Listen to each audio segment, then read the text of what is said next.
In this tutorial, I'm going to be talking about Orange Slice Teacher Rubric, an excellent add-on for Google Documents that allows teachers to insert a dynamic rubric into a Google document for use with students.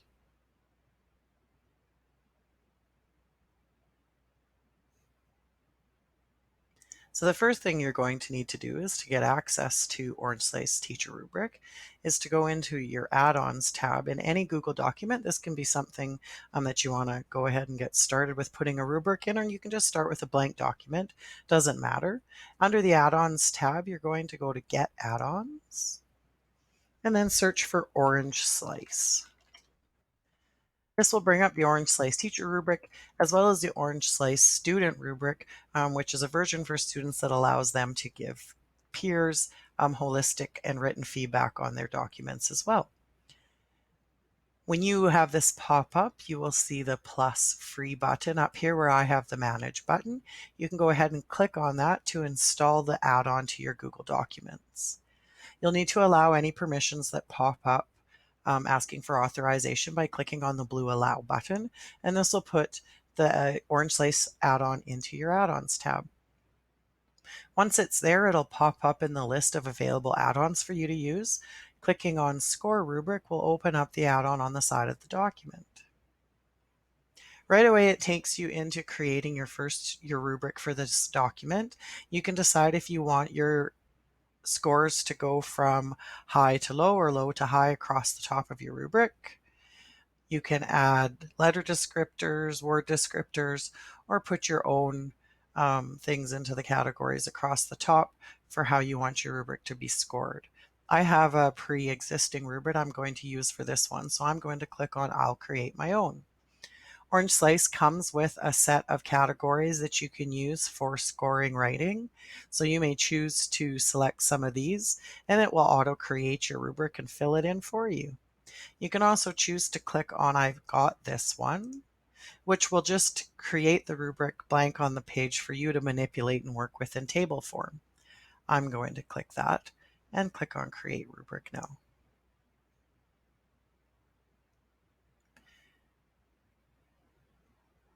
So by default, it inserts the rubric here at the top of the assignment, which is not a problem. We can move it after it's done.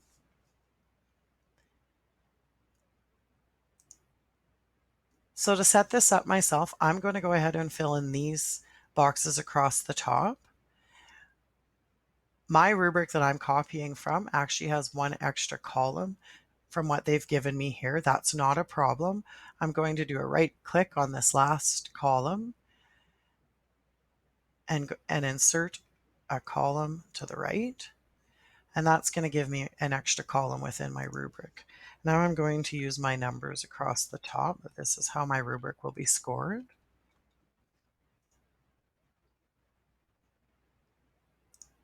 Over here I have a rubric that's created in a Google Sheet. Sheets is the best place to copy a rubric from. You need to have your numbers across the top. It has to be in this format. If they're down the side, you're going to need to restructure your rubric in the form of a Google Sheet before you can copy and paste it in. We need to leave this cell here that says rubric categories the way that it is. We don't want to change this. So when I copy from my rubric, I'm going to just start down in the second row here. I'm just going to copy this much of it to make it easy to work with. Right click, copy, or you can use the Control C. Go back here and paste all of that information in. So this is a table. You can move things around to try and get some space if need be. Can shrink things up a little bit here. And it's been inserted in your document. It's easy to take this and cut it and put it back at the top. So now my rubric is going to appear at the end of my document, actually on the second page.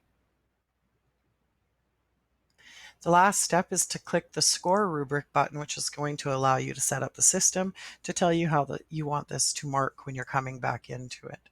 We can choose Analysis or Holistic. Here, Holistic would allow you to give some feedback during a longer project, to give some formative feedback to your students without giving them a grade. I will be covering that in a later video. If you'd like to check it out, I highly recommend it. It's a great way to give your students some feedback in the middle of a project to help them work towards a better project at the end. So this rubric is scored out of 5, and I have 3 categories. That'll make it out of 15 points. You need to assign points. These just match the scores across the top of my rubric. I'm not going to change the weighting for this, so it'll all just be weighted equally. You could go in and choose to weight the categories differently.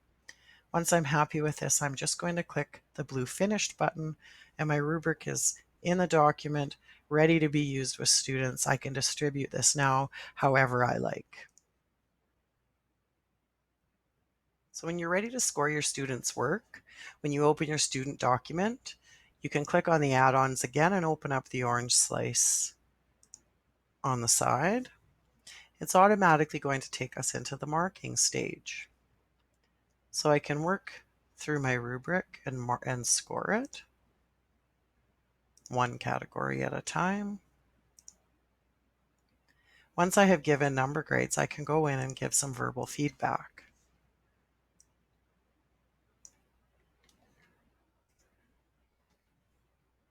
Speed things up, I've got some comments to copy and paste in here. You can just type in each of the boxes. You can choose to comment on each of the categories, or you can choose to just write a summary of the overall feedback for the assignment. Once your feedback has been put in and your number grades are ready, you can click on Process Grade. Let's scroll down here to the rubric. So the system goes ahead, it colors in the boxes on the rubric to show the scores that you are giving.